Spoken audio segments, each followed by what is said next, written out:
Ang mabuting balita ng Panginoon ayon kay San Mateo. Papuri sa iyo, Panginoon. Noong panahong iyon, sinabi ni Jesus sa kanyang mga alagad, "Huwag ninyong hatulan ang inyong kapwa, upang hindi kayo hatulan ng Diyos. Sapagkat hahatulan kayo ng Diyos ayon sa hatol na inihahatol ninyo sa iba.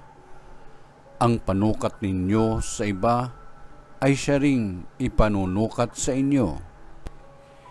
Bakit mo nakikita ang puwing sa mata ng inyong kapatid, ngunit hindi mo pinapansin ang puwing mong gatahilan sa iyong mata?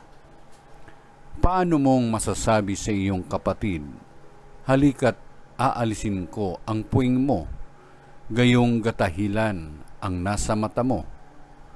Mapagpaimbabaw. Alisin mo muna ang puwing na gatahilan at sa gayoy makakikita kang mabuti at maalis mo ang puwing ng iyong kapatid."